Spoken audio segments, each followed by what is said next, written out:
पाकिस्तान की अर्थव्यवस्था अपने बुरे दौर से गुजर रही है। कई शहरों में तो रसोई गैस की इतनी किल्लत है कि लोग बिना एलपीजी के ही गुजारा करने को मजबूर हैं, जबकि कुछ प्रांतों में आपूर्ति कम होने के चलते लोग प्लास्टिक बैग्स में गैस स्टोर कर रहे हैं। साल 2022 में भारत के पड़ोसी देश श्रीलंका कंगाली की कगार पर पहुंच गया था। महंगाई से जनता त्राहिमाम करती दिखी तो राजनीतिक गलियारों में घमासान जारी रहा। अब नया साल 2023 शुरू हो चुका है और श्रीलंका जैसे ही हालात नजर आ रहे हैं हमारे दूसरी पड़ोसी देश पाकिस्तान में, जहां महंगाई दर आसमान छू रही है, मूलभूत सुविधाएं लोगों से दूर होती जा रही हैं और विदेशी मुद्रा भंडार में कमी आती जा रही है। श्रीलंका की तरह पाकिस्तान भी आर्थिक बदहाली के हालातों का सामना कर रहा है। देश की सरकार ने भी अब इसे मान लिया है। पाक रक्षा मंत्री ने खुद कहा है कि देश गंभीर स्थिति से गुजर रहा है।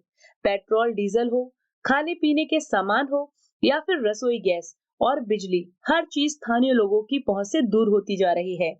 देश में महंगाई का आलम यह है कि मुद्रास्फीति दर दिसंबर 2022 से बढ़कर 24.5% तक पहुंच चुका है। इसके अलावा पाक पर कर्ज भी लगातार बढ़ रहा है।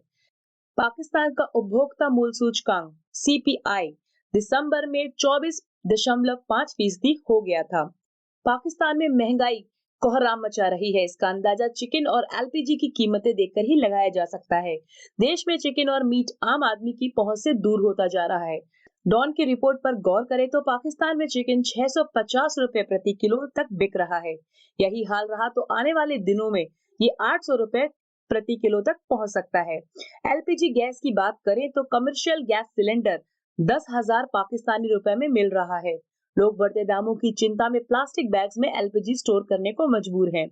पाकिस्तान में गैस, चिकन के अलावा आटा, चीनी और घी के दामों में सालाना आधार पर 25 से 60% तक का इजाफा देखने को मिल रहा है। डॉन की रिपोर्ट में कहा गया है कि गेहूं संकट भी चिंता का सबब बनने लगा है। देश के कई हिस्सों में गेहूं का संकट गहरा गया है। साफ शब्दों में कहें तो इसी तरह के हालात रहे तो आने वाले दिनों में पाकिस्तानी लोगों की थाली से रोटी गायब हो सकती है।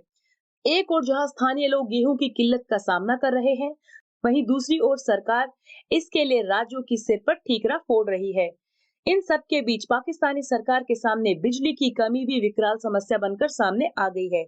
इसका अंदाजा लगाने की जरूरत भी नहीं है क्योंकि पाकिस्तानी डिफेंस मिनिस्टर ने आनन फानन में बिजली की खपत कम करने के लिए एक के बाद एक कई आदेश जारी किए हैं। एक रिपोर्ट के मुताबिक पाकिस्तान में पावर सप्लाई की मांग में करीब 7,000 मेगावाट कमी की गई है। आर्थिक संकट से गुजर रहे पाकिस्तान के स्थानीय मीडिया इत्तेखान डेली के मुताबिक देश की गरीबी दर में 35.7% की वृद्धि दर्ज की गई है।